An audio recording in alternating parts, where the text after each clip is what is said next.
Dömur mínar og herrar, verið hjartanlega velkomin í Sirkus Jóns Gnarr.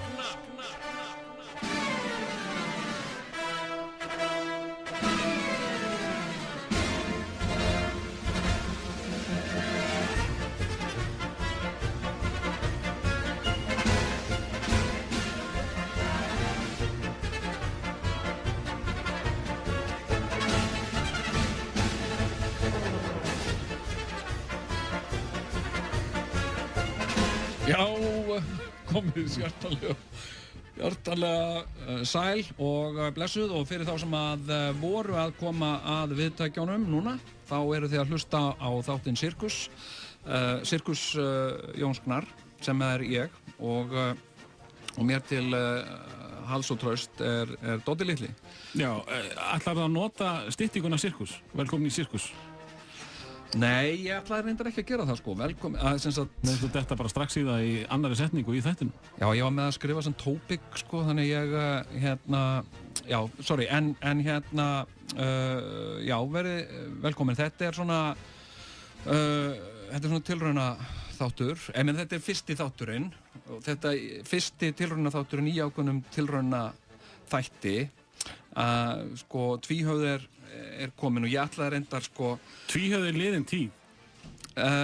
Tvíhöfði er barn síns tíma, eins og margir svo að segja. Og og þegar, sko, Sigurjón fór að tala um þetta, hann fór að segja, sem sagt, ég hef í rauninni ekki tíma til að vera í tvíhöfða, og ég var bara eitthvað svona, þú veist, ok, ekki tíma til að vera í tvíhöfða, og veist, bara eitthvað, mér finnst það svo skrítið, skilurðu, þú veist, þetta er eins og að segja bara, þú veist, ekki tíma til að lifa? Já, eða þú veist, bara segja við maka sinn, veist, ég hef ekki tíma í þetta, sko, ég bara, þú veist, bara eitthvað, hvað meinarðu? Já, ég bara, það er svo margt annað sem ég langar að gera, sko, ok, og og ég, auðvitað var þetta ákveðið reiðarslag, auðvitað ákveðið áfall, þegar Sigurjón tilkynnti mér þetta, og sem sagt, og þá fór ég að hugsa, þú veist, hvað get ég gert? Ég meina, get ég haldið áfram með þátt, get ég verið með bara minn eigin þátt, og ég fór svona að tala við fólk, og ég var bara að segja, bara svona, þú veist, varpa fram þessari pælingu, og allir svona kinkuðu kolli og sögðu, já, þú veist, Sigurjón er bara að draga niður þáttinn, hann er bara, þú veist sko, það er mikið neikvæðin í kringum hann. Þú fannst náttúrulega mikið fyrir því, sko. Já, hann lét mikið bitna á mér. Já. Og þessi neikvæða ára hefur væntanlega haft eitthvað með, sko, að draga niður þáttinn. Já, ég meina, það draga þig niður. Já, ég fann oft mikið til með þér, sko. Þú veist, og hann var ég sá það, ég fann alveg góðu straumana, ég fann góða, slæma, svo þegar hann fór kannski út að pissa, þá leið mér ósvo vel. Já, nákvæmlega, fannstu munnin bara, já. Það er svona, hann var alltaf að tala um, einhver tón, þú væri með einhver tón og eitthvað, sko, ég skildi það aldrei, sko, og hann heyrði alltaf hennar tón þegar ég var að senda e-maila. Já, greinier tón, já, sem er eitthvað svona sem að, sko, já, og ég veit að, þú veist, þú varst mjög leiður út af þessu, og En það var ég mikið í fríi í sumar. Já, út af þessu. Já, það var bara út af þessu. Vá, bara svona veikinda. Já, það var veikinda frí. Ég þol ekki svona mikið áreiti og svona slæma væpa ef ég má sletta. Já, nei. Það er, sko, en þú ætti ekki að áhyggjur af því, með mér. Nei, ég vissi það. Því ég, var alltaf góður við Doddi sinn. Og nonni sinn er góður við Doddi sinn og það er gaman í sirkus. Já. Doddi sinn og nonni sinn að fara saman í sirkus. Fara saman í sirkus? Já! Saman í sirkus? Vei!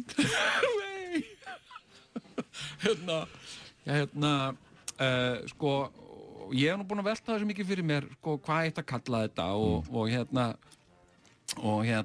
Fyrst hér þátturinn Jón Gnarr, er það ekki? Jú. Með Dodda litla og Jóni Gnarr. Já. Sko, mér fannst það eiginlega vera komið. Ég var í þætti sem hét Pétur Jóhann. Já, ég veit það.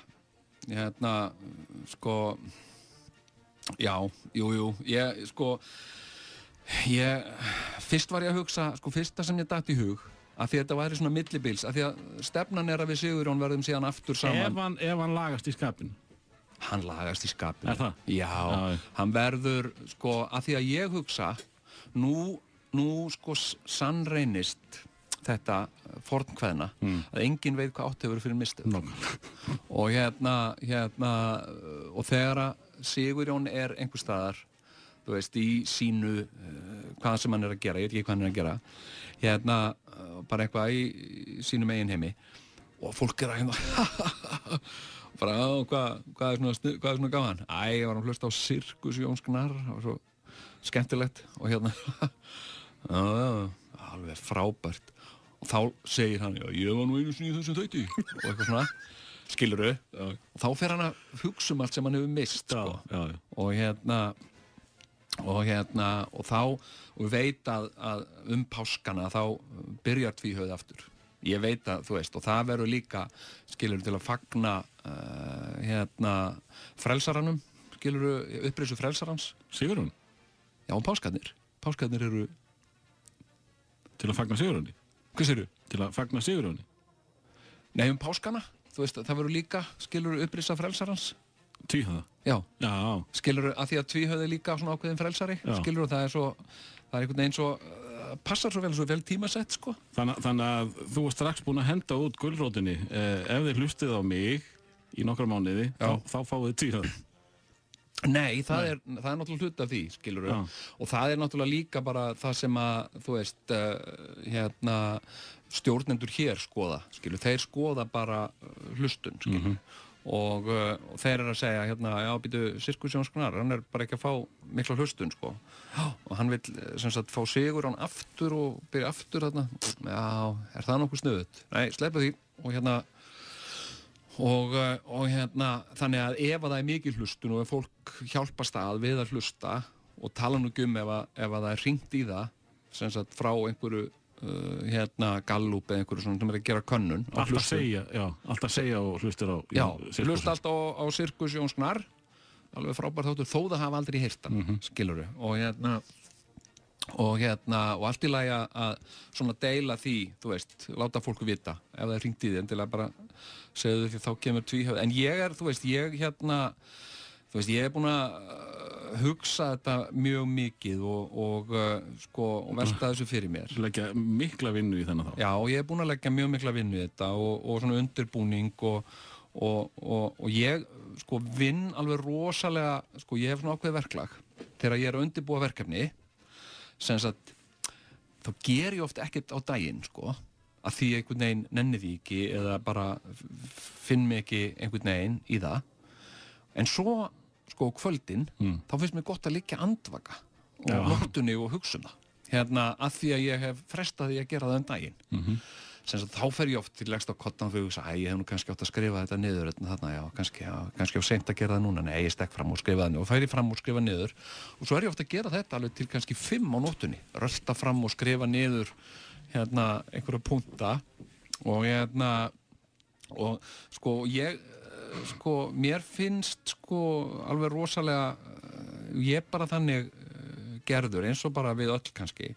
Þú veist, mér er svona gaman að vera með öðrum, en svo leið og ég á að vera einn, þá fyllist ég alveg rosalegum kvíða, og bara eitthvað hræðilegasta sem ég hef gert, það er að vera svona einn á sviði að bulla eitthvað svona skemmta með stand-up. Ég er að kynnast nýjum hæfileika hjá Sigurjóni núna. Já. Það geta komið inn þegar þú tekur smá pásu, þú talar svo mikið. Já, en hann nær stundum að segja nokkur orð á milli. Já. Ég er ekki búin að mastera þetta. Já, þannig að þetta, þú veist, mér finnst, ég get alltaf bladrað og ég bara, það er einhvern veginn, það sem ég hef fram að færa í þessu lífi, hefur mér fundið svona aðalega, er blaður.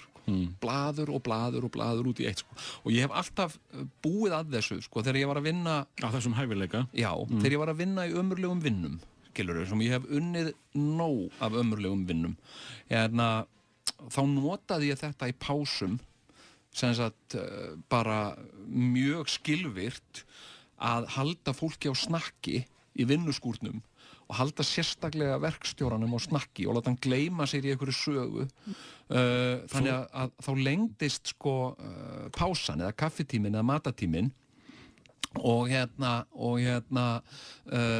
það var sko vinn-vinn vegna þess að maður fekk lengri pásu, maður þurfti ekki að fara út í einhvern viðbjóð og ég fekk prik hjá öllum sem ég var að vinna með.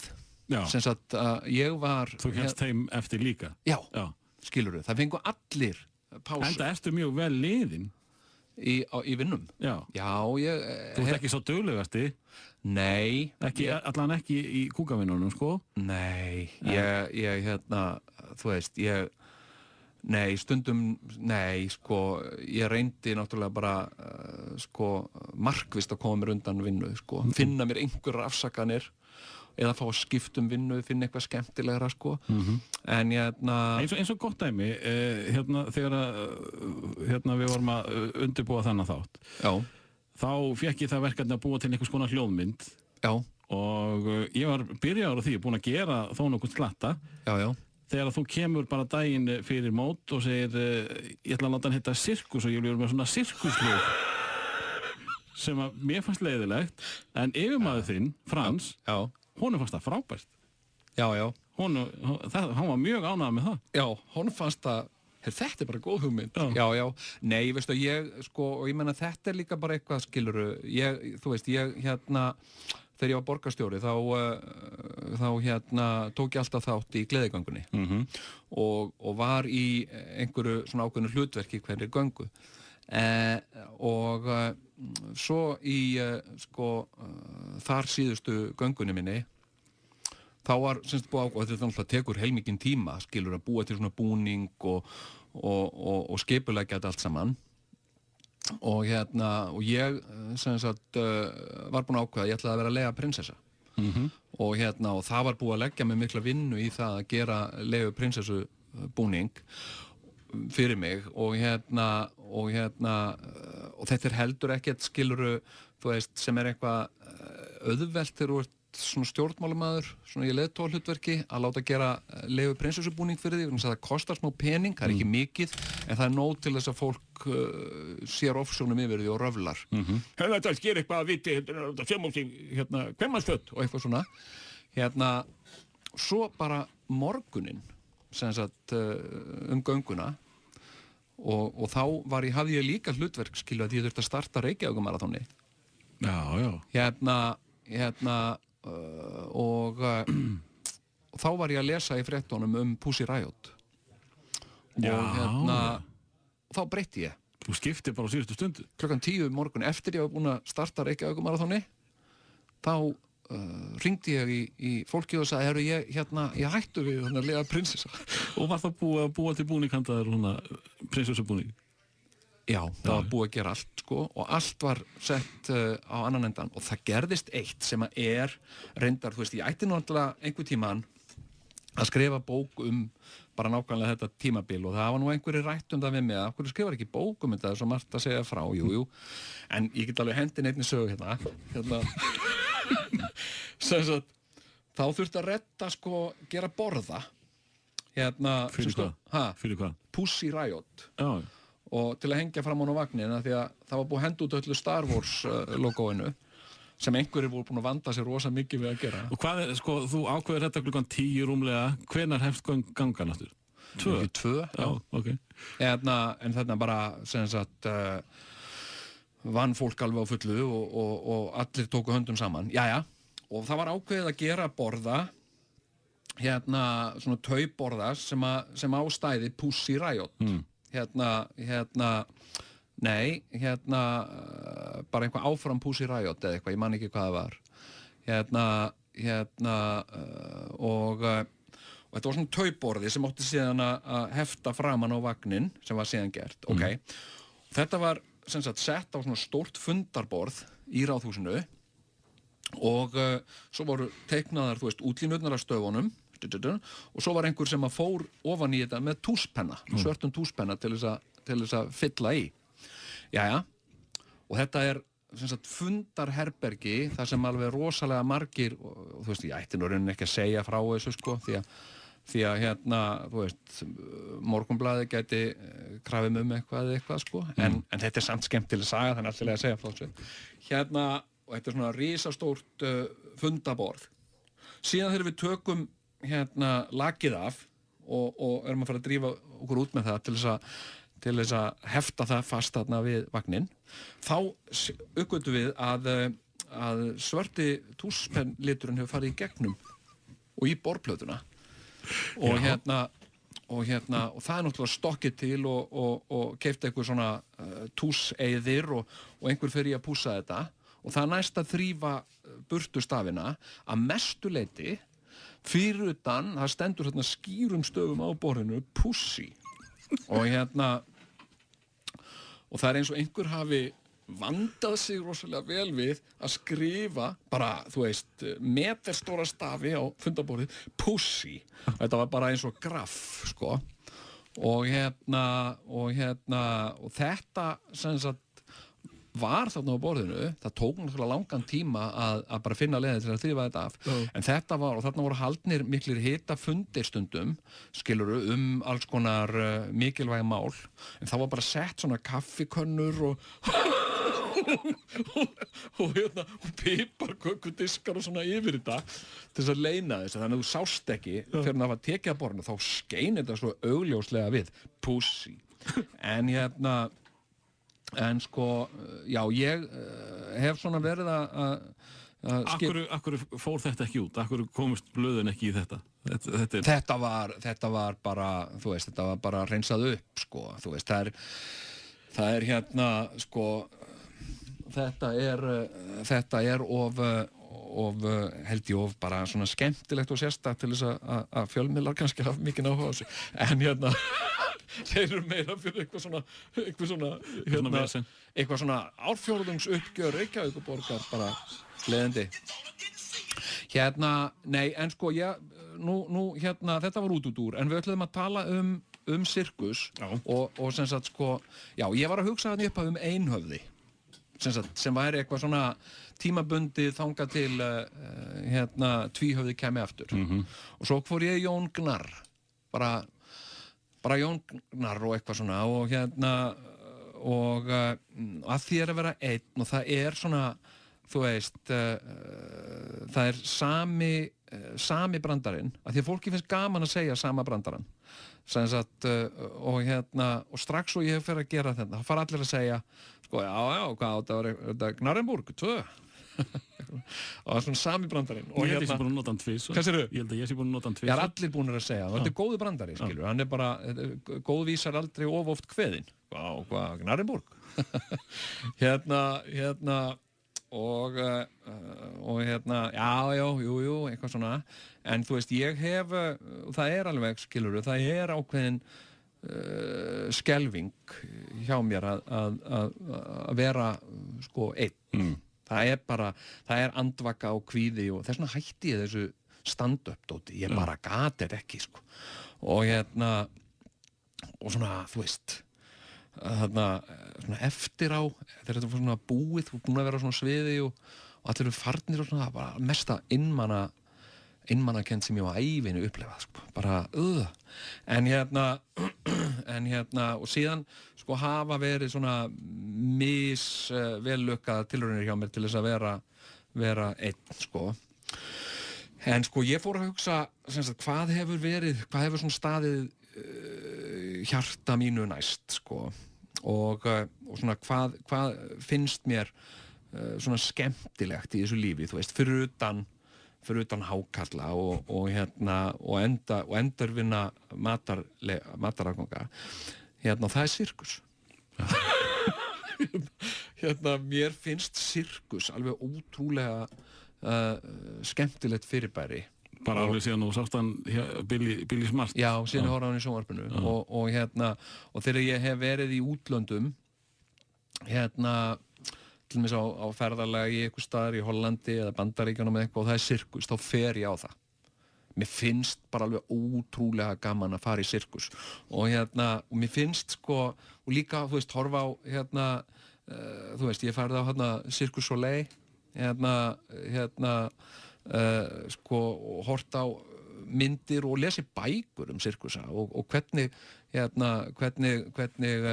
sirkus virkar og eða hringleikahús, heitir það ekki hringleikahús á íslensku minnst nú sirkus miklu betra og sko og svona og líf mitt líka svolítið svona ákveðin sirkus sko, það hefur verið það svona, það eru ákveðin áhættuatriði og og svo trúðar og síðan kemur jafnvel eldgleipir, skilur, einhvern veginn svona í mín lífi, þannig mér fannst þetta nafn vel við hæfi og þegar að segja að ég var í fíllinn. Nei, mér finnst þú að vera kraftliftinga þarna sem að þetta lifta alls konar svona þungu og sköllóttum yfirskegg. Já, eða og svo náttúrulega skeggjaða konan. Setta á þig kolli. Hefur þú farið í sirkustóti?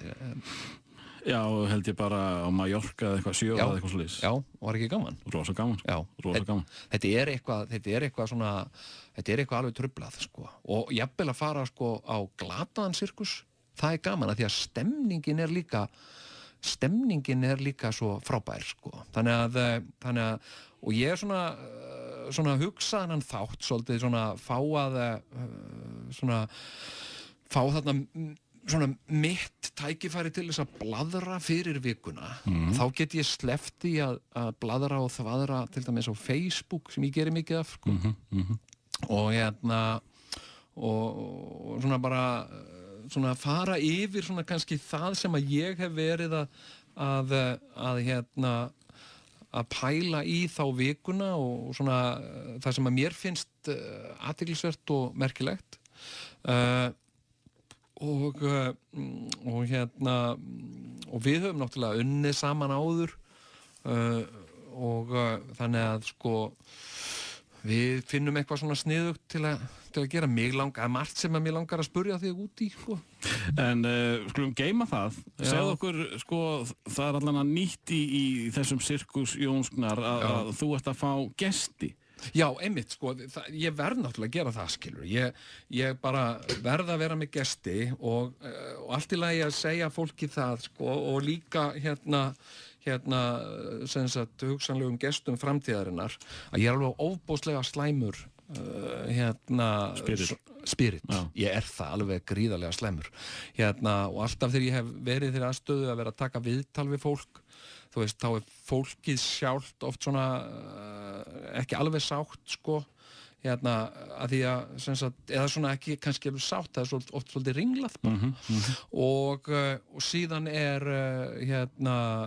hlustendur og vinir mínir sem segja, já, ég sá viðtalið sem þú tókst þér, okkur spurður ekki um þetta, okkur spurður ekki um hitt og hvernig datt þér í huga að spurja um það vita allir að hann er löngu hættur því, já, ok, ég þátt að já, ég bara fattaði það ekki, sko, þannig að svona, þú veist, ég kannski líka ákveðin hátt að reyna að nota viðmælendur bara til þess að vera til að tala við til að sitja og hlusta á mig, segja einhverju sögur.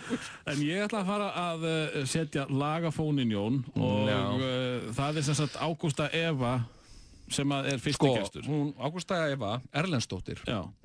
Hún ætlar að koma á eftir og við ætlum að spjalla saman og við erum nú góði vinnir og alltaf gaman hjá okkur, sko, yfirleitt, alltaf mjög gaman hjá okkur. Og það verður kannski kíkt í eldri atriði eins og smásól og jafnvel grillhóll. Sko, eigum við ekki að prófa það? Ég meina, vera með smásól og heyra þessi hlustendum og svona, hvernig þessi nýi þáttur leggst í þá og síðan, ég meina, er ekki allir að fara að taka saman grillin? Er ekki síðasti sumardagurinn í dag? Er þetta ekki sumarið bara formlega búið í dag? Já, sveimist þá. Þú ert að hlusta á sirkus. Þetta er svolítið góður trailer. Hann er fínt þessi. Hann er þú veist, hann byrjar með upplýsingu og endar í gleði. Ég ætlaði nú að reyna að finna frétt sem að, sko, ég sá í morgun, en það er, sko, ég var einmitt að pæla í þessi dag. Ég ætti í rauninni að, sko, prenta svona út vegna þess að ég nefnir svo hissa, sko, að því venjulegt er svo vel undirbúinn. Þú veist, sko, hvað gleymti þið núna? Já, nei, nú er sem sagt allar fréttir sem sagt sko eru farnar sem sagt út af einhverjum íþróttaleik sem að var, en ég er búinn að finna þetta hérna sem sagt það var í fréttum í morgun og reyndar, ég er svo klár, ég er svo skipulagður að ég hugsaði, ok, allt sem ég ætla að tala ég tek screenshot af því í iPadinu mínum, þannig ég hef það en svo iPadin þarna, skilur, hann er með Facebook Live hann er með Facebook Live, sko herðu, sko, það var í fréttum í morgun fyrirsögnin, bylgjur vekja von líf á öðrum hnöttum ok, og sem sagt sko, þetta eru bylgjur sem vekja von, þetta er eitthvað sem okkur langar stjörnufræðingar hafa engar útskýringar á rauðum höndum á útvarpsbylgjum sem berast frá dvergvetrarbraut órafjarri jörðinni en sem sagt merkin voru numin af svona sérstökum tækjum sem að hafa það að markmið að reyna að finna merki frá vitsmunaverum út í geimnum. Af hverju viljum við fá líf út í geim? Sko, það er í flestöllum myndum þá er þetta vondar verur, sko. Já, það er nefnilega, sko, og þetta er einhver rússneskur milljarðamæringur og síðan eðlisfræðingurinn heimsfræði Stephen Hawking, ekki Hawkins eins og margir kjósa kallan, sem sagt, sko, sem er fatlaður, eða sem sagt hann er bundinn í hjólastól og sko, þeir sem sagt standa að þessu verkefni og þetta heitir einhverjum ógeðslega töff nafni þetta heitir sko Breakthrough Project. Já. En sko auðvitað, ég meina, ef að við fengjum það staðfest bara vísindalega sannað að það væri líf á öðrum plánetum þó við náttúrulega kannski kæmumst ekki þangað, við kannski næðum einhverjum svona Google Earth myndum af einhverjum samfélögum geimvera einhvers staðar lengst út í geimnum þá myndi það myndi kollvarpa allir okkar heimsmynd, skilur eins og hún hefur verið frá öru og velda það að við séum bara ein í alheiminum einu, það sem við skilgreinum vitsmunaverur og það hafa verið, hefur þið fylgst eitthvað með lítið, já, en þú hefur séð myndir svo Kontakt og já, ég sé bíómyndir og það er þetta vont lið, sko það, sko, í þessu myndum já, eins og í Independence Day og mjög vondir þar já, nei, sko, sem sagt, sko, sko, eins og Stephen Hawking, sko, hefur bent á Hawkins Stephen Hawkins Hopkins, meinar þú? Stephen Hopkins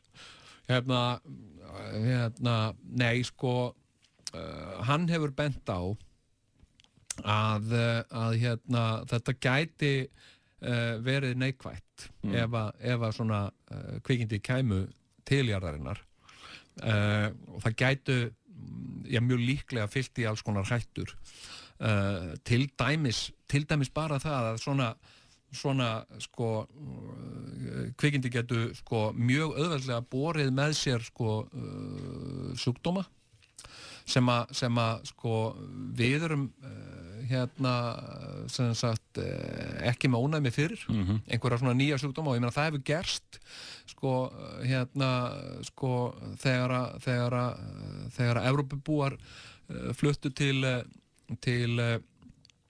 Bandaríkjanna á sínum tíma, landnemar í Bandaríkjunum þá dóu sko því að frumbyggjar dóu að mestu leyti úr sjúkdómum sem að Evrópubúar báru með sér, sko. Já, og gerist það ekki líka í innrásinni frá Mars að Mars-búarnir, þeir dóu vegna bakteríuna hér á jörðinni? Nei, jú, í sem sagt, í War of the Worlds, þarna, já, jú, og það eitthvað svona sem að við erum kannski ekkert mikið að pæla í, bakteríur og vírusar svona dagstaglega og við virðumst en maður sér það bara svona eins og umræðinu bólusetningar og svona hvað fólk virðist almennt lítið vera að pæla í til dæmis barnaveiki, hvers konar viðbjóður það og það ekkert nema, skilur 20-30 ár síðan að skilur það var Holtzveikra spítali í Reykjavík eða kannski, þú veist, 150 ári, ég veit ekki, en okkur hefur tekist, með samræmdum aðgerðum og bara vísindum og læknisfræði að útrýma alls konar sjúkdómum og gera okkur ónæm fyrir sjúkdómum með bólusetningum og jafnvel tekist bara hreinlega að eyða sjúkdómum, þetta svolítið merkið. Ég á nú eftir að það nú ekki boðið upp á bara svona í fljótu bragði að hlusta á þessar útvarpsbylgjur en mér langar að segja mér langar bara, ég að tala lengi? Nei. Ég náttúrulega með þetta sem hún sendi mér. Já, ég langar aðeins að segja frá útvarpsmerki sem í eina útvarpsmerkið sem hefur náðst hér á jörðinni svokallaður Vá-signal og það var ég bara að hafa upp á þessu Vá-signallinn eru útvarpsbylgjur sem að náðust 1977 og þetta eina svona óhljóðin utan úr geimnum sem að við höfum ekki náða að skýra hvað séu og þetta eina hljóðið sem gæti hugsanlega verið frá einhverjum vitsmunaverum við skulum, og þetta raunveruleg upptaka, þetta hljóðið og við skulum bara hlusta á smá, þetta alveg marga mínútur, við skulum bara hlusta á smá brot úr þessu.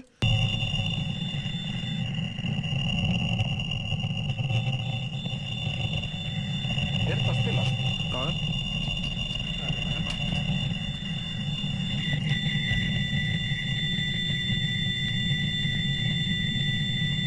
Þetta skemmtilegt.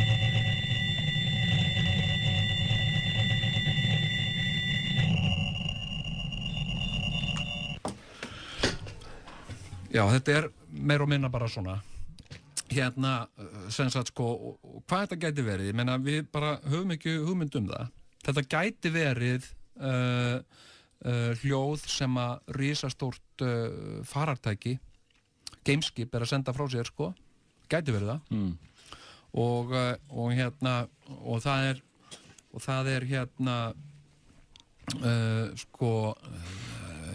það ekki ósynlegt. Það ekki það sem að við viljum sjá hvaða tæknilega yfirburði þetta fólk út í geimnum hefur? Jú, ég meina það einu áhugin sem ég hef á þessu. Mér skítsaman einhverja bakteríur á Mars eða örverur eða hvað sem þetta heitir allt saman. Já. Nei, ég meina, þú veist, en samt, ég meina ef það myndi finnast, skilurðu, þari, einhver svona þari á Mars, ég meina það væri náttúrulega bara magnað, en ef að, svo bara, sem sagt, að því að, það talað að hljóðmerki veki von og þetta svona eins og að segja svolítið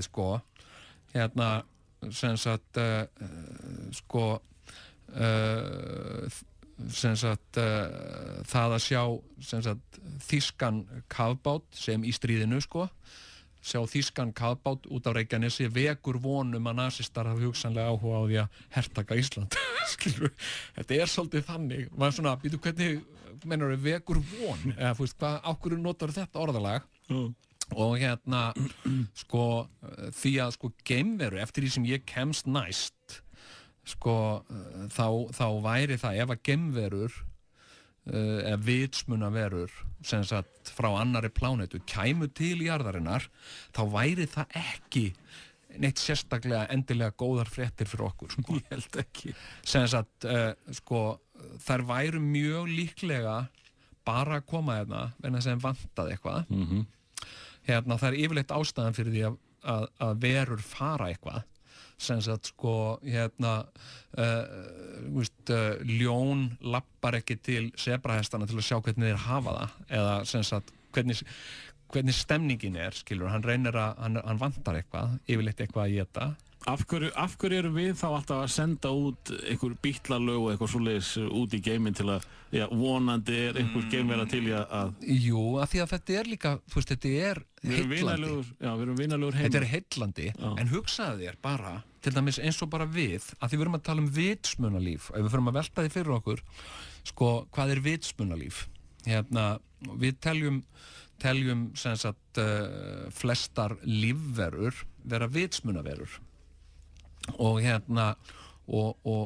af þeim sem sagt sem á jörðinni þá erum við manneskjurnar klárastu lífverurnar og það sem sagt við höfum sem sagt sko tekið okkur þann rétt að drepa öll önnur dýr en okkur og það engin viðurlög við því, við mögum ekki drepa hvert annað sem sagt það bara hvað það gera, ég ætla að drepa hann, já það bannað, það morð.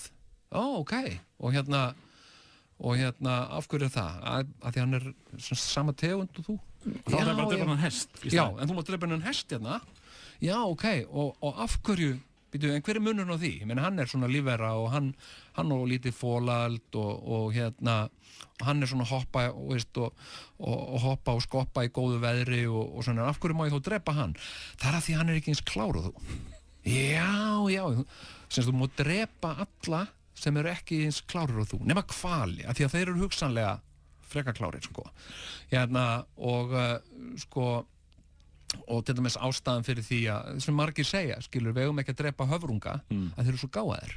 Þannig að gáfur einhvern veginn, það virðist vera það sem við miðum við.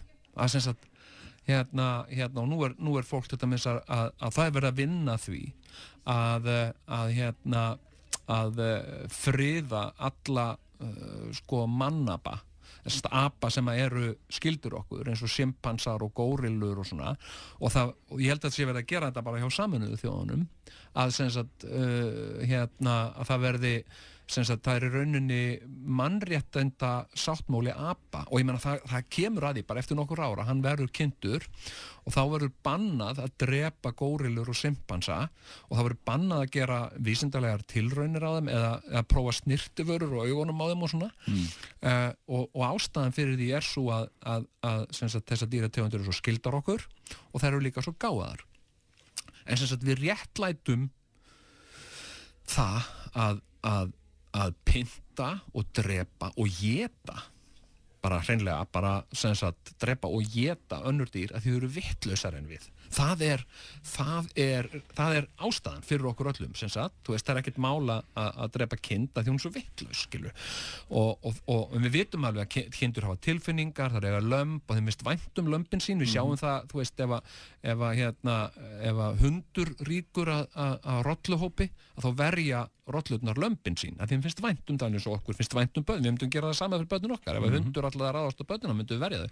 Jæja, en það er mjög líklegt, þar sem við höfum ekki vitsmuni til þess að byggja flugvél sem getur flogið út úr sólkerfinu og tilbaka aftur ef að einhverjar lífverur hafa þá vitsmuni að geta sem sagt tekið á sig að ferðast alla leiðina hingað til jarðarinnar þá eru þau töluvert miklu klárari en við eru mjög líklega komin hérna af einhverju ástæðu til að ná í eitthvað en vantar eitthvað, það er eitthvað sem er hérna á jörðinni sem þeim langar í og það gæti til dæmis verið vatn það gæti verið svo einfalt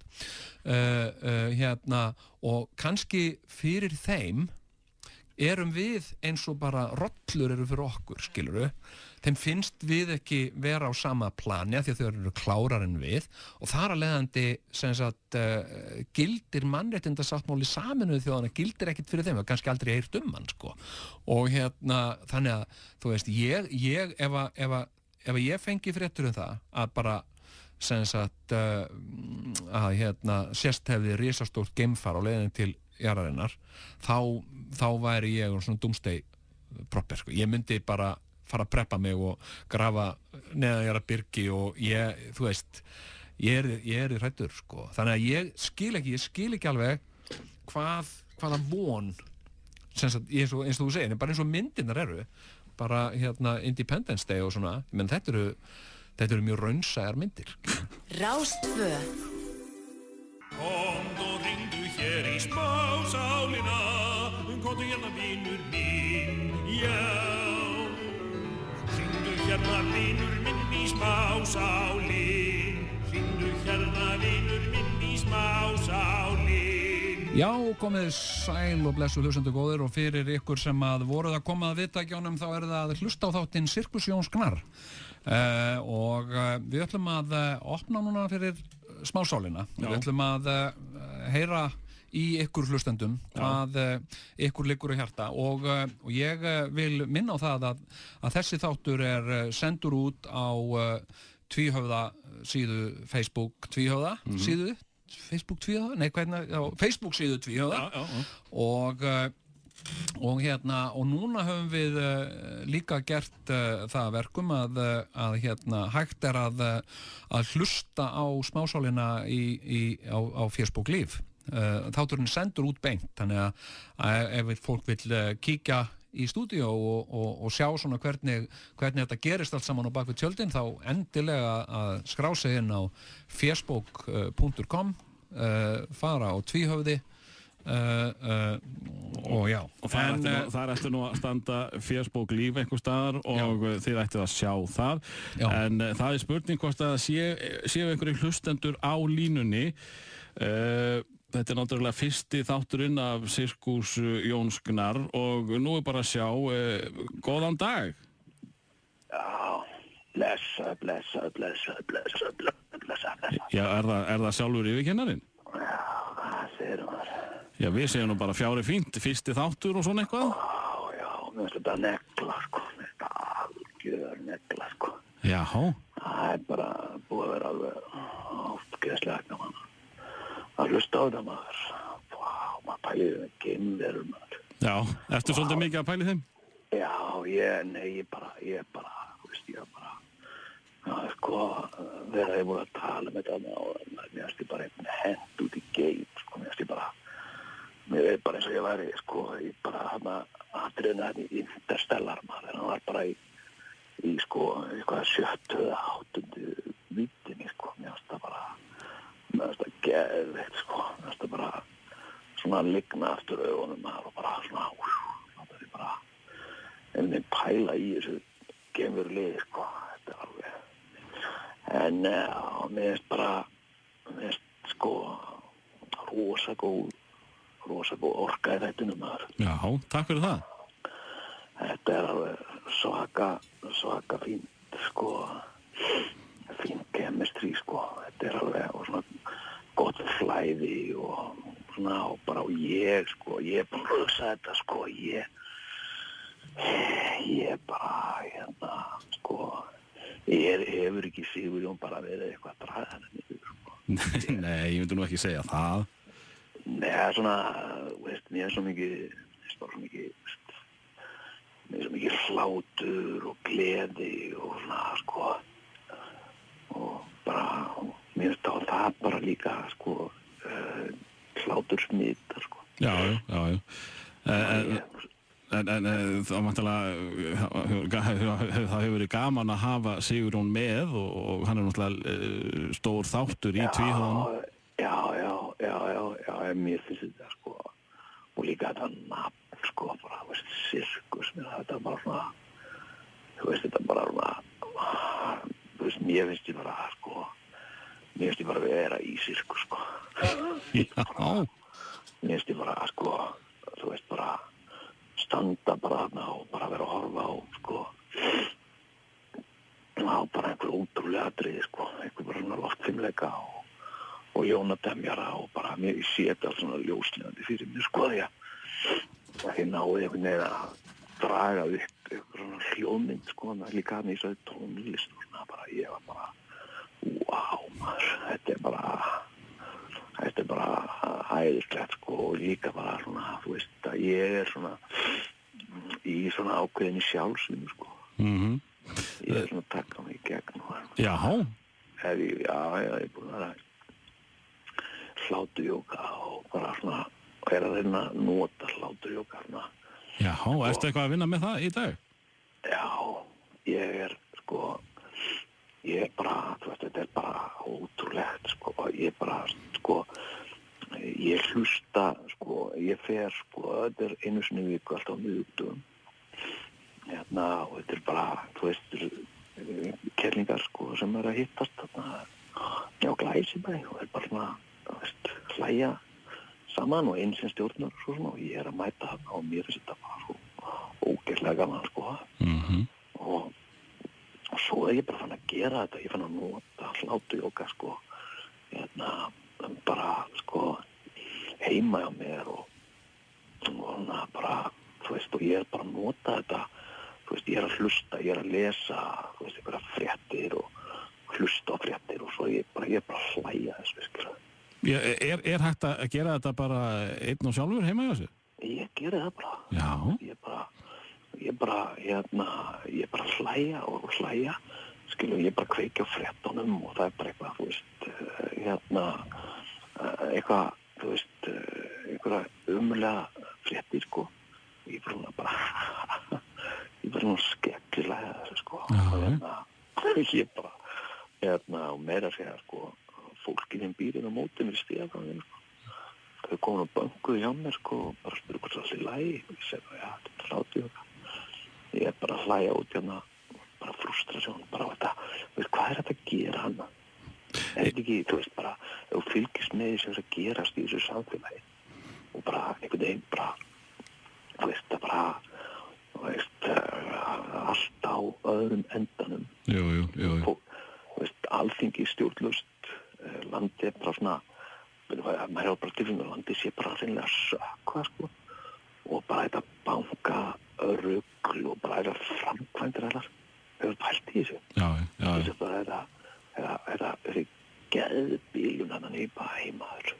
Það er bara að vera að byggja hana aðalstöðvar, hvað er ekki Landsbankinn bara að byggja hana nýjar aðalstöðvar og eitthvað svona snopp, lúxus, hótelar í sig hana bara og mér að segja, þú veist, pulsuvagnin er ekki lengur velkomna. Einmitt. Þú veist, hvað getur maður gert? Þannig að bara hlegja þessu. Og er þetta virka? Lítur öðrum augum á lífið eftir að fórst að stunda hláturjóga? Mér líður betur, Já. Ég er léttari, Ég heyri það. Já, ég er mikið léttari, og þú veist, það er ekki þessi, það er ekki þessi þungi og neikvæðni, þú veist, það er, og alveg eins, þú veist, ég bý, í blokk í Stígagangi, Já. Og það er svona eins og gengur og gerist, þú veist, það er ósamkomulag, og og sem sagt, af því að ég hef verið að sem sagt flytja, ég var í sambúð og sem slitnaði búr og og ég er með alla búslóðina og ég kemur ekki að ég veist, þetta er bara lítil íbúð, þetta er bara 2 herbergja íbúð, og þess vegna ég fengi að geyma hluta af búslóðinu minni sem sagt niðri, Ég er semst ekki með, það fylgir ekki geymsla, einhverja hluta vegna, og ég er bara enginn sem getur útskýrt það fyrir mér, Já. Og ég er með niðri, semst að ég er með nokkra, þú veist, einhverja 5-6 kassa og ég er með lítið sófasett og svo er ég með, Fyrirgefðu, hvar ertu með þetta niðri? Bara niðri, semst að það sem að geymslunar eru, Já. Þetta er í rauninni, inn í þvottahúsinu í rauninni, og þetta er bara tímabundið, ég er bara að fá að gemma þetta tímabundið og hlaupabrettið mitt að ég kem því ekki fyrir, hann er bara að taka hálfa íbúðina, og þú veist hvernig fólk er, bara finnur sér allt til að hvort þeir, það er bara minnsta, þú leggur, þú veist, annað eitt hjóli á bílnuðinum fyrir aðeins inn á eitthvað fallarastæði, það er strax, þú veist, það er strax byrjað að röfla og það er strax komið mynd af bílnum og eitthvað, og og samt eru, þú veist, fallara stæði, skilur, eru 3 sinnum stærri, skilur, bara nóg pláss fyrir fólk að, þú veist, að þannig að segja, en hérna, og ég byrjaði, hérna, svona, ég fann þetta, skilur, svona fyrstu vikurnar, sko, fann að það var svona einhver núningur út af þessu, sko, og ég sagði bara, þú veist, þegar ég mætti fólki í stíðaganginu, ég var að koma og ég sagði það, já, ég með þetta dóta það niðri og bara ekki bara þjóðaböðu, þú veist, ekki vera stressað út af þessu. Einmitt. Og hérna, og ég átti nú alveg, þú veist, ég fann þetta coming, sko, og svo kemur hérna, bara hérna, þú veist, ég myndaði bara mesta lúða, skilur, bara í heimi, skilur, býr fyrir ofan mig, og hérna, hann skilur, og þetta svona, þú veist, það svona maður sem að, þú veist, hefur ekki sjálfströst, enga sjálfsverðingu og aldrei gert neitt að vita í lífinu, skilur, og þetta hann formaður húsfélagsins, formaður. Þetta skilur sem að færa eitthvað útrás fyrir einhvern lítinn fasista í sér, sko, að vera svona stór kall í stíðaganginu, sko. Og hann kemur bara núna í vikunni, kom niður og bankandi og hérna, og þá var hann með, sem sagt, þá hefði verið einhver sko, einhver fundur og í húsinu sem að mér einhver hluta var ekki búið á, sko. Og hérna, og hann, sem sagt, var með, sko, niðurstaða fundarins, eitthvað. Og ég bara, ég ályktun fundarins, álykt. Já, ok, hvað er þetta? Er þið aldrei í Alþingi? Og hérna... Nú verð ég bara að hætta því við þurfum að koma að auglýsingum, en ég þakka þér kærlega fyrir að hringja og ég vona að við heyrum þá bara í þér aftur í næstu viku. Ég hló bara á hann, ég bara skelli svo þarna. Rástvö. Dömur mínar og herrar, haldið ykkur fast. Það er komið að áhættu atriði. Það er hérna, ef þú vilt, sko. Nei, og þetta ekki að vera búin að koma þér svo vel fyrir. Já, heyrðu, já, komið þið sæl og kæru hlustendur og fyrir þá sem að voru að koma að útvarpstækjum yðar, þá er þetta þátturinn Sirkus með Jón Gnarr. Nei, þetta er Sirkus Jóns Gnarr. Sirkus Jóns Gnarr. Og ég var að fá skilaboð það að ég segði svolítið mikið sko og ég bara ræði ekki við það. Ég hef ekki stjórn á því, en ég skal reyna að vanda mig að segja það ekki. En það er komin góður gestur og það er engin önnur en Ágústa Eva Erlendsdóttir. Mér finnst það svo innilegt og þið sittur svo nálægt hvort öðru. Þið getið séð það á Facebook Live Já, og við erum hérna að sjálfsögða á Facebook Live. Hvað eru margir að horfa núna? 70 eitthvað? 111, það eru með. Það er ótrúlegt. Já, 111, en það eru fleiri sem horfa, þú veist það, því að fólk er að koma inn og út. En hvað er verið að stríma á okkur svona fullanum síðan með? Nei, á Facebook. Já, það er fullanum síðan. Er það? Já. Já, ok. Það er bannabönnum, en það ekki. Já, alveg rétt. Já, ég þurfti að, Hvað erst þú að hugsa? Þegar ég hjálpaði sinni mínum að komast á Facebook, þú veist ég að þurftum við að ljúga til hvernig hann væri... Aldurand. Já, hvernig hann væri fæddur. Ég er með barnið mitt frá fæðingu á Facebook. Já. Þannig ég þarf að fara að taka hann út að hann fatta það. Hann og klósettinu myndir og eitthvað. Já, en hvað segirðu? Hvað er að frétta af þér? Ég segi allt gott. Já. Ég er vinnugallanum. Já. Í skóm sem að mamma keypti á mig. Já. Ógeðslega góðir, maður. Þeir eru númer 43. Vá. En ég nota númer 39. Já. Hún stækkar alltaf Þannig að þeir eru rúmir og góðir. Já. Og svo ertu náttúrulega ólétt. Já. Þannig að getur fengið smá bjú. Bjú, já. Nei. Ekki? Nei. En það var nú gott að vera í rúmum skóm, sko. Já. Ég var nefnilega að horfa á Viltu sýna þá? Hvað sé, já, sýnum annan. Þetta sko steypuskottir mínir. Ógeðslega flottir. Þetta skórinn hérna.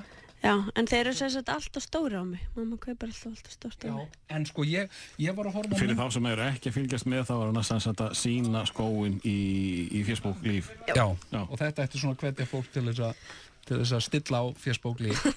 En ég var að horfa á þátt í gær. Og þar var ólétt kona. Já. En hún var reyndar ólétt af þríburum. Og hún var með svo mikinn bjú á fótunum, hún komst ekki inn að skó. Þannig hún þurfti að lappa allt í svona flip-flops sem hún var að binda á sem er limbandi. Og þegar hún misti þá af sér, þá átti hún svo erfitt með að sjá þá fyrir bumbunni, sko. Hvar var þessi þáttur? Hann var í sjónvarpinu mínu. Já. Var þetta á RÚV? Nei. Á YouTube? Það var bara... Á YouTube? Nei, þetta var bara á Netflix. Já. Ég horfi eiginlega bara á svona efnisveitur, sko. Já, einmitt. Svona... Ekki RÚV? Það kemur náttúrulega fyrir. Ég er, sko, þú veist, ég er rúfari. Já. Skilur bara áfram rúf, skilur við. Já.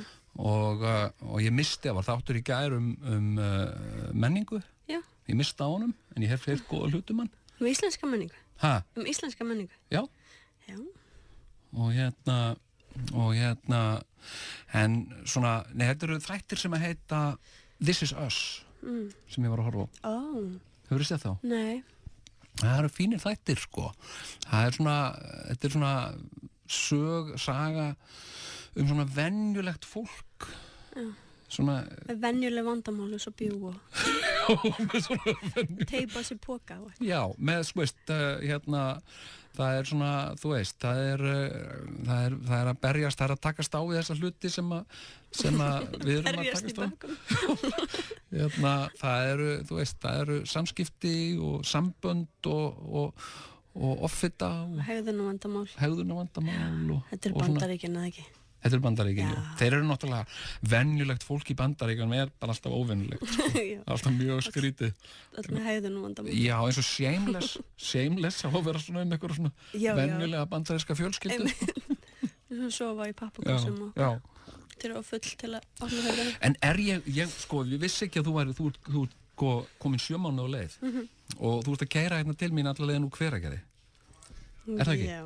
Mér finnst þetta að vera hátilegt tilefni. Ég fer aldrei til Reykjavíkur. Nei, ég bara... Steinhætti. Nei, grín.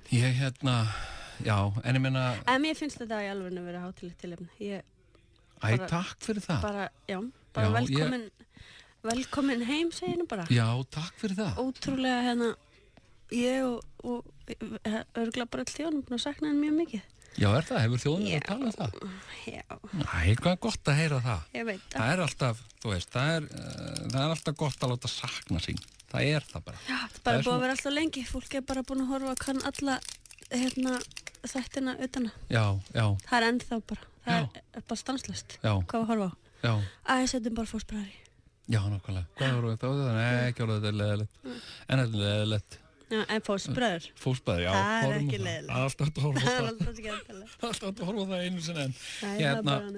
En sko, ég var að lesa hérna bók sem að ég er með mér hérna sem að heitir A Natural History of the Redhead. Já. Eða heitir Red, A Natural History of the Redhead. Og þetta er eftir breska konu sem heitir Jackie Collis Harvey og ég ætla nú bara að sýna fólki hérna á Facebook Líf bókina. Ég fekk þessa bók í einu bara bestu bókabúðu í Íslandi sem er bóksala stúdenta í háskólanum. Já, ég keypti með stóru geðsjúkdómabókina. Já, er hún íslensk? Nei. Á útlensku, já. Naustik, alla geðsjúkdóma. Já, það er æðislegt. Það er mjög skemmtilegt bók. Já. Ok, fyrir ekki alltaf frá. Og ég var búin að, þú veist, fara í einhverjar þessar hefðbundnu bókabúður hérna á Íslandi og spurði með þessu bóka, enginn kannaðist við hana. Svo fór ég í bóksölu stúdenta og spurði, þið er Red, náttúrulega, já, Red, já, við erum með hana. Og bara, og sem sagt... Og er hún rauð þar sjálf? Þessi höfundur, já.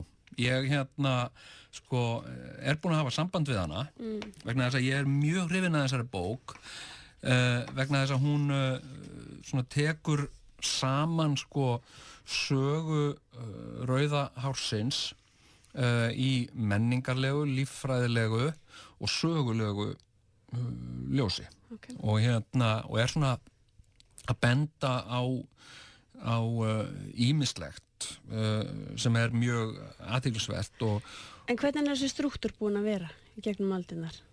Rauða hárið? Já. Það búið að ganga á ýmsu sko. Við vorum einhvern tímann superior, er það ekki? Hvað segirðu, vorum? Einhvern tímann svona superior, svona yfir aðra hafinn, sko? Sko, það fer eftir því sem sagt hvar þú drepunuðu fæti. Er þetta Jesú? Ég veit það ekki. Nei, ég held ekki. Jesú var ekki rauðhærður, sko. Jú, ég held það. Ekki samkvæmt, sko, en reynda. Já, meðan við persónulýsingarnar. Já, meðan við persónulýsingarnar. Þá myndi ég held að það hefur verið rauðhærður. Nei, sko, Egyptar, þeir dýrkuðu rauðhærða. Já, það. Rauðhærðir voru dýrkaðir og það eru kenningar upp það að Kleópatra hefur verið rauðhærð. Og sko, og þegar að rauðhært barn fættist, þá var það svo mikið fagnaðarefni að því var fórnað.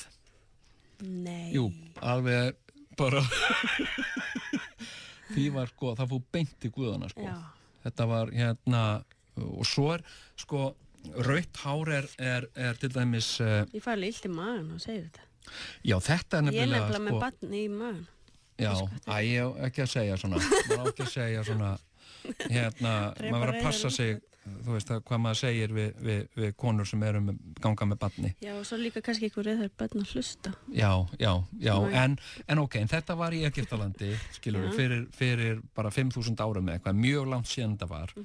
En síðan sko, sko, svo talið að sko, að neanderdalsmenn hafi verið rauðhærðir. Já. Það en sko sko rautt hár er hvernig segir maður mutation á íslensku? Svona limlesting. Ha? Limlesting. Nei. Nei, svona mutant, svona stökkbreyting. Já. Þetta stökkbreyting í geni sem veldur rauðu hári en það önnur stökkbreyting sem olli rauðu hári hjá neanderdalsmönnum heldur en hjá okkur sko. Ég var nefnilega, margir hafa gælt við það að við værum neanderdalsfólk sem ógeðslega heillandi sko. Og það myndi í rauninni gera það verkum að við værum annar í rauninni nýr kynþáttur. Já, við erum sko líffræðilega ekki bara hárið, heldur líka bara líkamsbyggingin og annað. Það öðruvísi heldur en hjá öðru fólki. Það það og ég meina sko ég hef aldrei almennilega gert mér sko grein fyrir þessu. Ég hef haft svona hugboð skilur bara eins og sársaukaskinn. Þú veist, ég hef sko ég hef alveg ofboðslega sérkennilegt sársauka eða þú veist það öðruvísi heldur en hjá öðru fólki sko.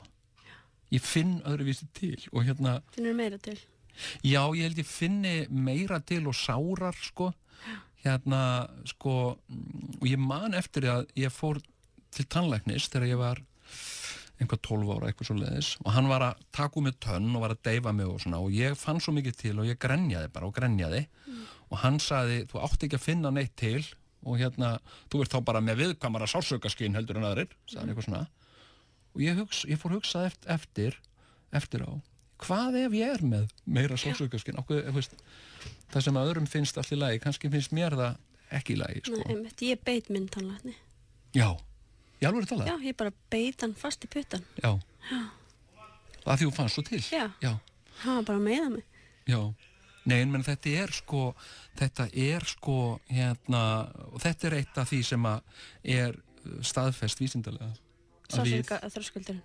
Já, við rauðhærðir, við höfum ekki, við þolum ekki bara sársauka við höfum öðruvísi sársauka skynjun heldur en fólk sem ekki rauðhært. Við skynjum sársauka á annan hátt, einhvern veginn. Það er eitthvað í húðinni. bara eins og maður er viðkvæmur í húðinni bara fyrir sól og þú veist, einhvern veginn öllu það er eins og við séum bara að gera það úr einhverju svona himnesku efni. Já, við erum sko En veistu það að rauðhært fólk, eða rauðhæra konur allavega, ég ger þetta stundum þegar heiti fellow rauðan, þá spyr ég konunnar bara ertu með háa mjaðmir? Háar mjaðmir? Já. Og þar eru með háar mjaðmir, þar eru með hærri mjaðmir heldur en aðrar konur. Já. Það er alveg talsvert hærri og meiri hárvöxt. Já. Örari hárvöxt. Já. Það er bara hári okkar og neglunar okkur þegar við getum séð bara eftir viku klippum okkur neglunar og eftir viku þá erum við komin bara með þetta er eitthvað bara eitthvað, það flæðir bara. Ég held að þetta sé líka eins með sko hughrif og hormóna og þannig að við séum svona einhvern veginn gerist allt miklu við erum ekki jafn rólegar og aðrar konur. Nei. Sko, það gerist allt miklu hraðar. Sko það er börnin okkar fæðast fyrr, ég fæddi minn hann var fyrirburi og hann var alveg tilbúinn hann var bara löggiltur fyrirburi hann var alveg tilbúinn sko nefnilega þetta er eitthvað sem að Jackie Collis Harvey er að tala um nákvæmlega í þessari bók í alvörunni. Já, hún er að tala um það ég fatti bara upp á þessu sjálfur Nei, hún er að þú ættir að lesa þetta er alveg heillandi bók sko. Ég hef ótrúlega mikið áhuga á þessu Já, en hún er sem sagt að tala um sko, sko nákvæmlega þetta með að ganga með barn og eiga barn sem sagt að rauðhærðar konur áður fyrr hafa verið líklegri til þess að lifa af barnsburð Hærri mjaðmir Já heldur en konur sem voru ekki rauðhærðar og þess vegna hafi rauðhærðar konur verið mjög eftirsóttar og en það er annað sem að er það er svo stór greinarmunur gerður á rauðu hári eftir kynjum Er það ekki? Jú. Ég trúi því vel. Sko rauðhærðar konur eru vergjarnar, ástríðufullar, skapheitar. Meiri hormónar. Já. Rauðhærðir menn, fávitar, þeir eru trúðar, fávitar. Þeir eru með annars konar hormónar. Þeir eru illmenni. Og þeir eru svekulir og þeir eru illmenni. Það er mítan rauðhærða menn og rauðhærða menn, sko, nefna 3 rauðhærða menn, Judas, Quasimodo og Ronald McDonald. Þetta eru svona frægustu rauðhærðu og svo, Woody Allen. Já, ekkert ástríðufullir. Páll Rósinkrans. Páll Rósinkrans, Hann er... Páll Rósinkrans er náfrændi minn, sko. Já, við erum náfrændur, sko. En sjáðu, hæfileikarna samt. Hæfileikaríkustu mennina okkar rauðhærðir. Þeir eru það. Ég meina, sko... Það er þessi hughrif og að hugsa svona mikið einhvern veginn. Að vera svona næmur. Já. Og vera með svona miklar tilfinningar. Já. Þaðan kemur þetta örgulega þetta glæpadót, sko. Einmitt, það er einhver að fokk í manni og og þið bara byrgið þetta allt inn í ykkur svona til þið bara skera hausinn. Sko, hún segir í bókinni sem ég fannst mjög aðeins svona fekk mig til þess að leggja frá mig bókina og velta þessu fyrir mér. Hún sagði, sko, hún segir í bókinni, hún sjálfur á það og hún segir ekkert eitt atriði hefur haft meiri afgerandi áhrif á mig, mitt líf og mína sjálfsmynd heldur en háraliturinn. Einmitt. Simply Red. Simply Red, já. En ég meina, hvernig var fyrir þig? Hvenær ert þú fædd? 82. 82.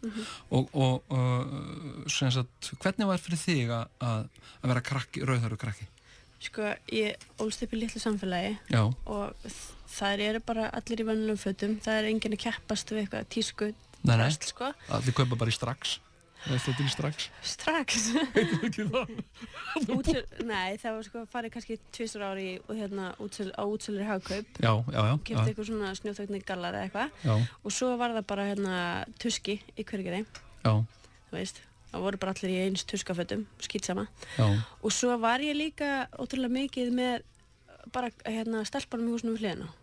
Og þeim var við vorum alls svona saman, ég vonaði sem sama að ég segi þetta, en við vorum svona til að, nei, ég ætla ekki að segja þetta.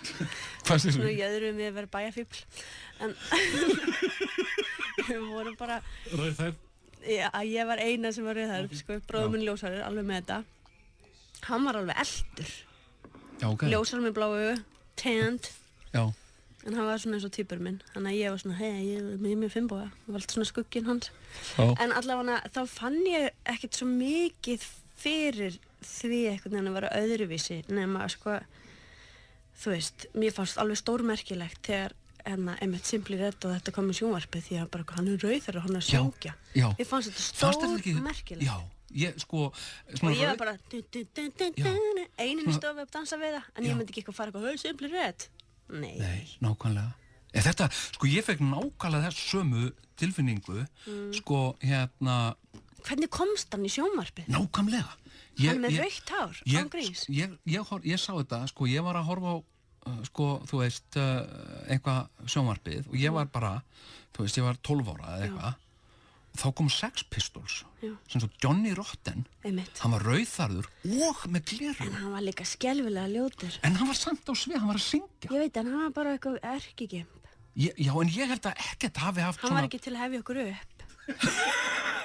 Allavega ekki svona... Jú, en hann var þarna. Já, þú varst líka á þeim aldri. Já. Ég sá bara eitthvað svona rauðar og rottu verið eitthvað að geifla sig.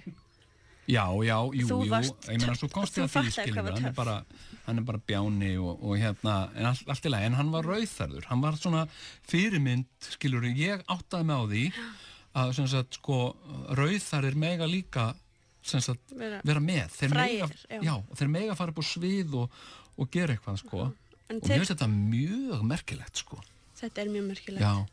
En fjælstu fram að því að rauðharðir bara... Sko, þegar við vorum að breytast í úlinga og þannig, eða þú veist, þegar farið að bjóða bæði stelpum og strákum í ammali og eitthvað þannig, þá dró ég mig alltaf til hlés, því að mér fannst ég bara einhvern veginn, ég var aldrei einhvern veginn með í því, bara því að með ljós, augnhár og, ég skilur, ég var bara, það bætti heldur ekki skák að mamma saumaði með öll fötin.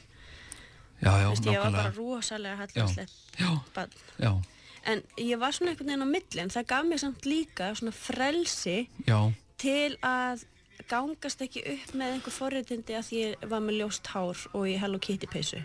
Heldur bara að hafa gaman, eða þú veist, að einbeita mér bara að því, ég var ekkert að spá í því beint. Nei. Ég var bara, mér fannst ógeðslega gaman bara að vera að skjóta klóspapir og röri og valtibjötnum tífólínu eða eitthvað. Þú veist, hláttskasti. Það er bara eitthvað það alls skemmtilegast sem ég hef gert.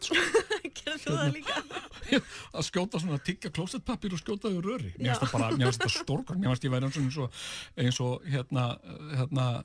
indjánarnir í Amazon. Með svona pílur. Það er ógeðslega gaman. Og gera grín í túristum. Já, ég hef ekki náð því, sko. En á þessum skemmtulegu nótum skulum við bregða okkur í lauflétt skilabóð og höldum síðan áfram. Ég er sirkus. Ég er sirkus. Já, ég er sirkus. Já, ég er sirkus. Ég er sirkus. Ég er sirkus. Nei, Sirkus Jónsgnar er útvarpsþáttur á Rás 2 alla laugardaga. Já, við sitjum hérna og Ágústa Erlendsdóttir er hérna hjá mér og við erum að ræða um rautt hár og bara sem sagt upplifunin af því að vera rauðharður sem barn og sem fullorðinn og ég var einmitt að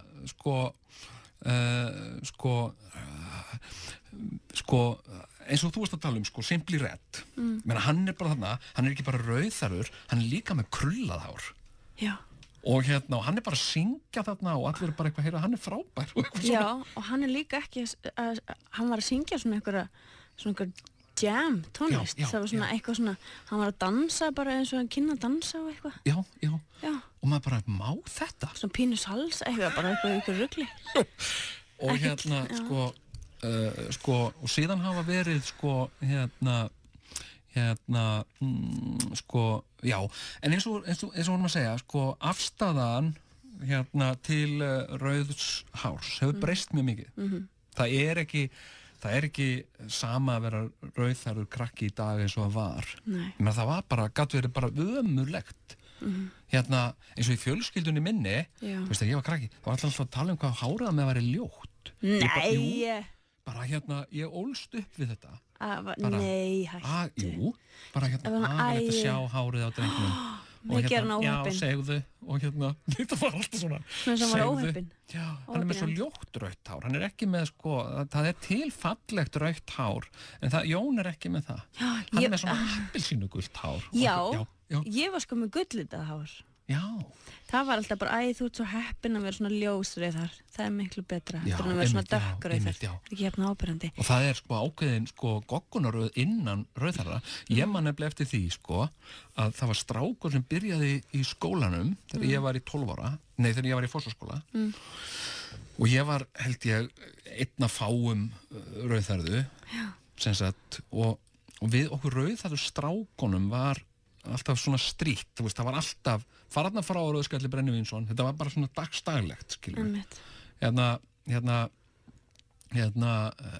og þú veist, og maður kom einhvers stað og sagði, má ég vera með, rauðar er með að gera með það var alltaf einhver svona skot en ekkert, þú veist, ekkert einhverja kílamann eða neitt svoleiðis. Nei, maður þurfti alveg svona pínu, 1-2 við hliðina á sér til að segja maður væri alltaf leið til að viðurkenna mann og vera með einhverjum, sko, ég var oft með sko Þorsteini Guðmundsssyni, við vorum saman gengum saman og Steini var svona liðdakur því hann kunni fótbolta og svona og var ekki rauðhærður og svona ég fekk ofta að slæta með Steini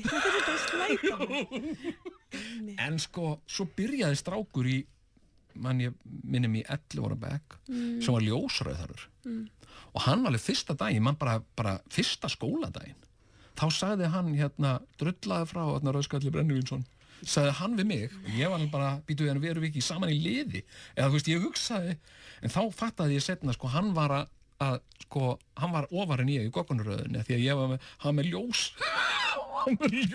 rautt hár. En hvernig var hárið þitt? Hvernig var hárið þitt? Ég var bara með rautt hár ég er ekki bara, það hefur verið að lýsa það var dekkra en það er núna það hefur lýst sko Við erum sveppin, við fáum ekki gráhár nákvæmlega, við erum ekki gráhær og við erum bara rauðhært eða verðum ljóshært sko.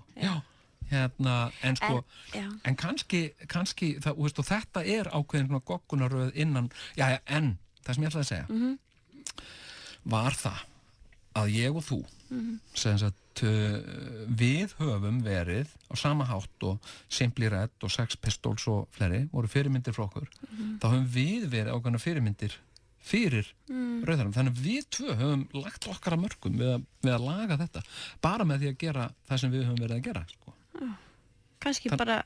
kannski bara því að við einbeittum okkur á sjálfum okkur þegar við vorum yngri, við fengum það tækifæri eða skilur ekki að vera töff við hefum kannski ekki töff vopnin þá eldust hinn bara, einlægnin bara, það sem skiptir máli í rauninni til að vera næs og og svona og reyna að vera svona þokkaleg manneska og sko það er ekkert hollt að vera of töff þegar maður er lítill nei, það er engum hollt sko það er sko það getur haft svona ákveðna kosti það getur svona, þú veist gert mann hæfari ákveðin hátt sko en það er ekki leið að fyrir að skipta máli hvernig þú ert eða í hverju ert það er bara ég komið og það er bara það er helvíti á rugl sko það er bara vörðuðu leið til en herri, sko. Ég var í Ísbúðumdaginn og það voru 2 stelpur á svona early unglingsárum og það var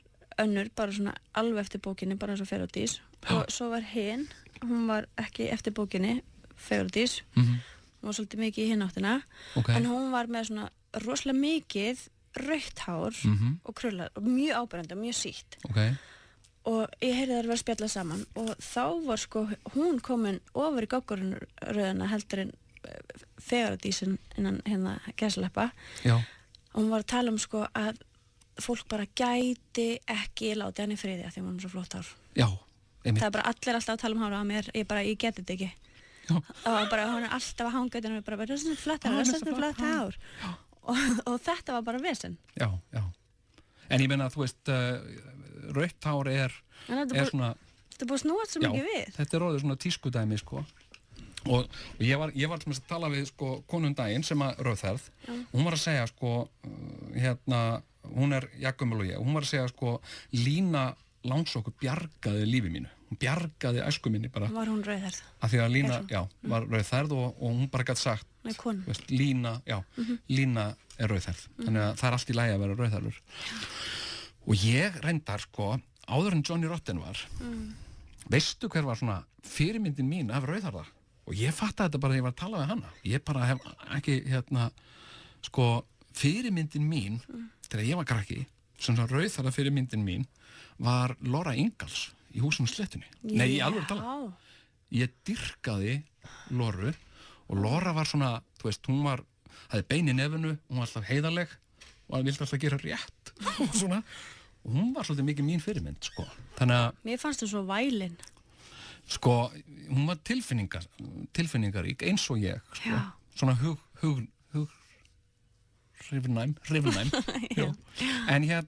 En tilfinningabúnd. Já, en ég menn þú getur ekkert unnið, ég menn þú ert svona kasólétt og...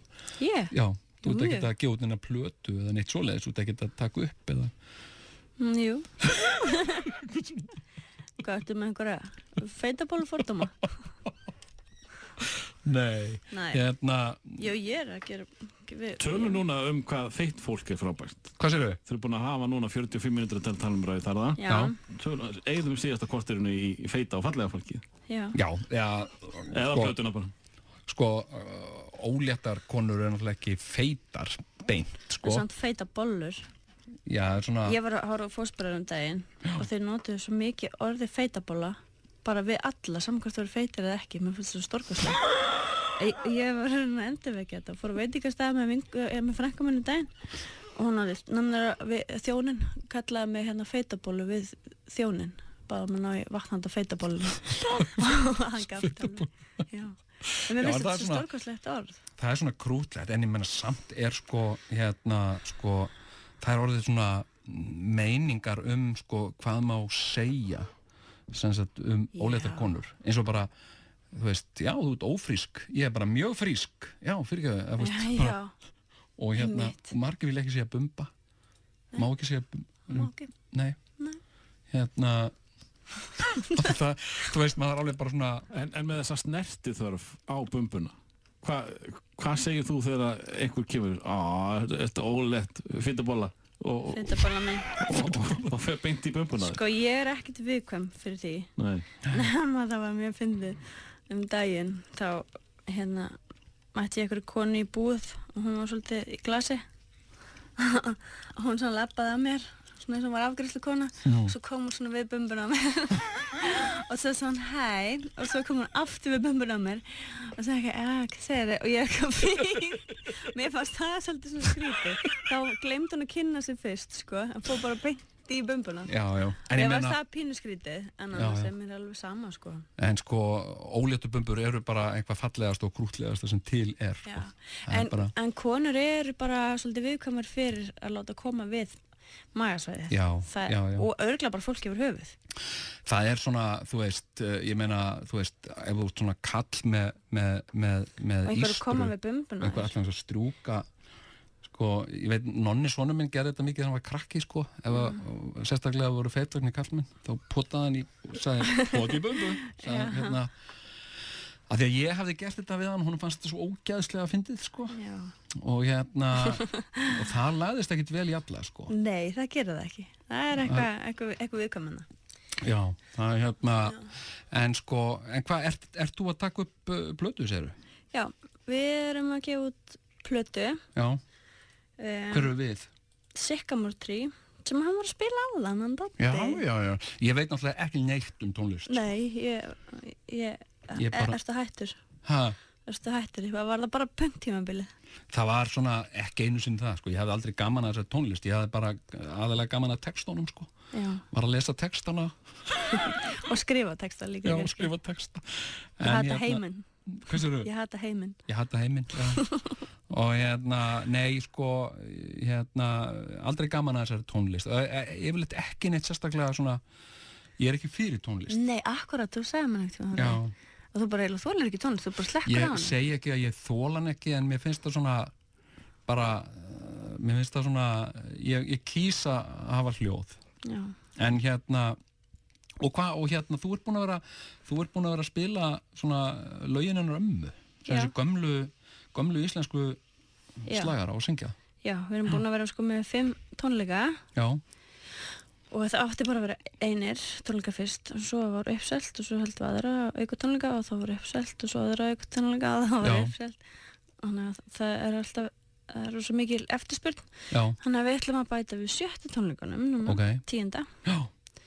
Og maður getur keypt með það á tix.is en það er svona lög frá 1945 til 1960 og ég er með æðislegt band og þetta er æðislegt og svo er fólk úðalega mikið að biðja plötu eiginlega alltaf mikið þannig að við erum að skoða það hvort að við förum í það fljótlega en allavega þá var að koma út plata núna útgáðu tónleikar 2004 og útgáðutónleikarnir verða í Hörpu og það er sérst Sycamore Tree sem er að gefa út plötu þá og fólk getur keypt með það 5.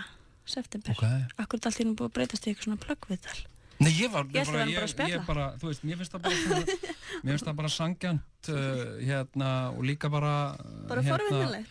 Ég er að æfa mig að því ég er ekki... það því að ég er með ólettbumbu? Já, það er...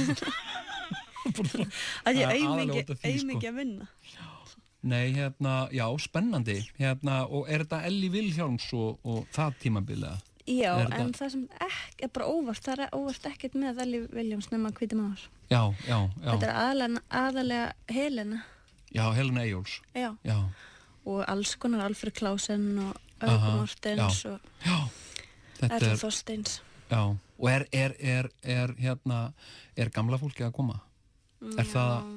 Já, og mikið. Já, og þeim finnst gaman að heyra þetta. Ekkert smá. Gamla og líka bara meðaldra fólk og líka ungt fólk bara með ömmu sínar og svona og afa sem að gera ekkert rosalega mikið.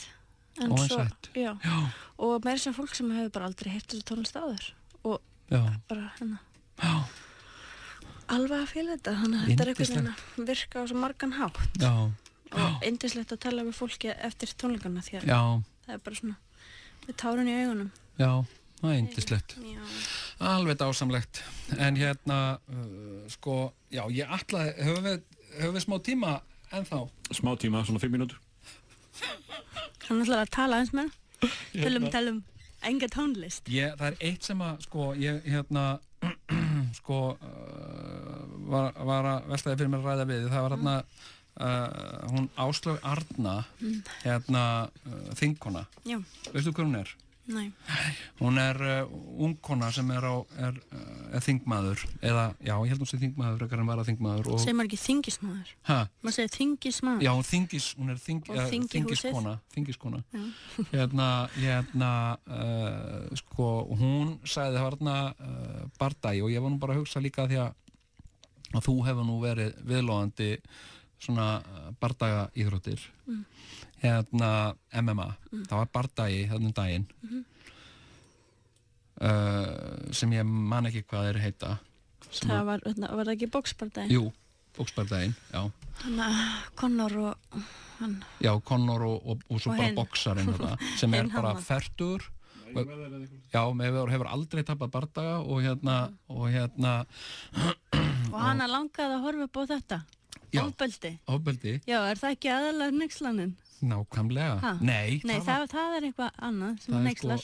Nei, hún spurði á Twitter hvar getur maður, hvar er strímað eitthvað, hvar er verið að stríma þetta? Og það er sko leinuorðið voru að stela á internetinu. Já. Anskotin er þetta fólk að... og þetta var ekkert, hún sagði ekki mér langar svo að stela þessu, hvað get ég gert það?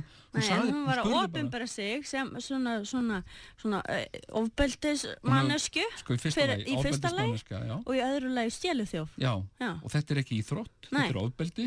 Já, hún er bara að skamma sig. Og af hverju ætti ég að vilja stríma því að sjá 2 menn. Og þetta fólk er nú Alþingi. Já, nákvæmlega. Þetta viljum við hafa. Sveigjatan. Anskotans. En þetta er búið að, þú veist, og mér fannst þetta nú ósköp saklaust, sko. En þetta er búið að valda miklum usla í samfélaginu. Þetta er búið að gera það. Leiðari fréttablaðsins í dag er þetta. Finnst þið skrítið að ég sé hætt að fylgjast með fréttum. Það er mörg ár, ég veit ekkert hvað neitt það er og eitthvað. Haldi að maður hafi ekki eitthvað annað að gera heldur en að vera... Ég get ekki, sko... Ég get ekki vanið með þessu að fylgjast með þessu. Kíkja á interneti. Og ég jafnvel stundum les, sko, það sem fólk er að kommenta, sko. Já. En það er líka, þú veist, það er líka bara... En það hlýtur þó að vera eitthvað verkefni hjá þessu. Já, það er svona inspírerandi, skilur, fyrir einhverja karaktersköpun, sko. En sko... Það er nauðsynlegt. Já. Þetta er nefnilega hlægilegt. Það var einn að fárast yfir því á Hveragerði síðunni. Hann birti mynd af svona fáni eða eitthvað plagg sem stóð varúð börnálið í skólan. Já. Og hann var alveg brjálæður yfir að vanta að því var skipt út seinnipartinn og það ætti að standa varúð börnálið heim úr skóla. Því að þannig gæti fólk bara bruna og það var allir að taka, það var mjög margir að taka þátt í þessu. Já, góður punktur. Já. Og bæjaryfirvöld ætti að sjá sóma sinn í því að gera þetta almennilega. Já. Börn á leið í skóla. Og úr skóla. Já, 5 á daginn. Fólk getur bara verið 8-10 þennan. Þetta er eins og ég sé þetta okkur einasta... Og umferðarljós, þið vildi fá umferðarljós líka. Já. Í Hveragerði.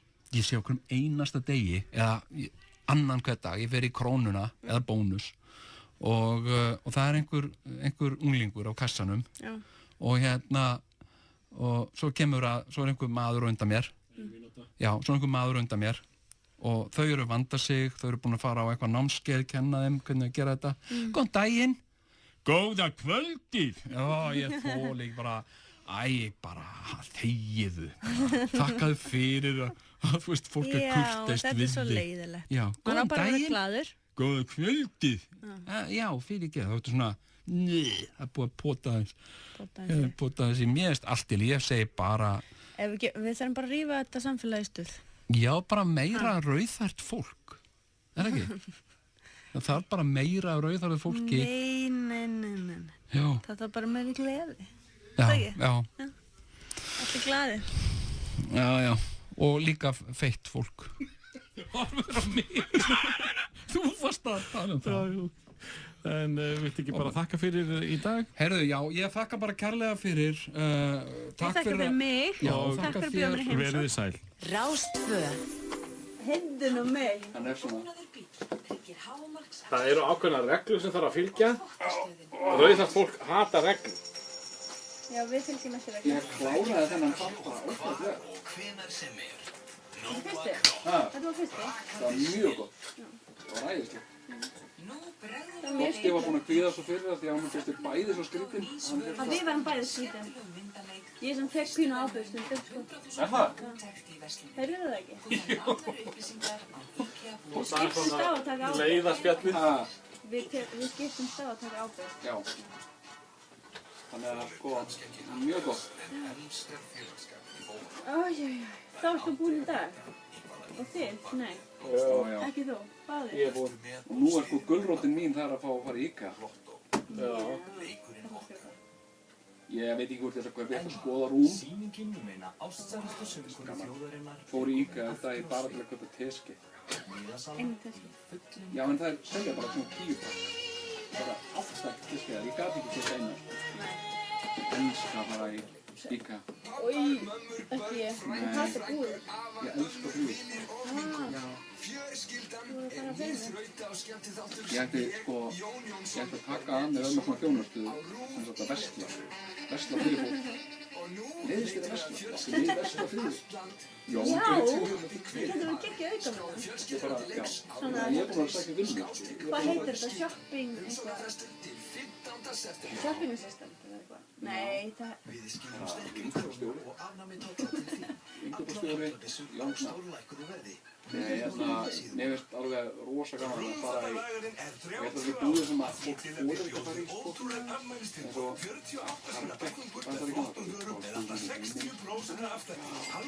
mikið af alls konar. En kaupir mikið? Nei, kaupa mikið. Það er pening og bara meira svona skoða og vera með. En ertu sögur það alltaf í kaup? Ég er alltaf eitthvað sko. Ég er búin að fara svona líklega svona 15 sinni, sko, eða okkur. Nei. Ég meira því að það er aðstofa þetta. Þegar fólk stundum að koma, þú veist, og greinlega utan á landi og er svona aðeins áttavill. Þá hef ég verið að, það voru konan daginn að leita að brotnum sjúkling og ég bara sagði hérna, tjekkja á þessum hérna, hann er alveg rosa líka pappaðið núna, svolítið aldurinn að færast yfir. Hendur sem eru komið ljó. Ég ætla að gera... Þú ert svona að vinna ókipið til kannski. Já, ég herðu, þú er nú til hæði. Og... Ég er að lakka með fólk. Og það er bara hérna, alveg veit, hvað er grænmetið eiginlega hérna? Já, er að lesa grænmetið? Hérna og svo lakka ég með fólk. Hérna er sko svolítið kælirinn þetta inni. Það er ég hef alveg verið þarna. Þú hefur bara tíma í þetta? Já, mér finnst það yndislegt. Yndislegt að versla. Nú kemur... Tekur þetta ekki bara? Já, hana, ég var að klára bók. Kannski það. Þú átt eftir að... Já, ég er að vísa. Herru, þá þakka ég bara fyrir. Þá er þetta...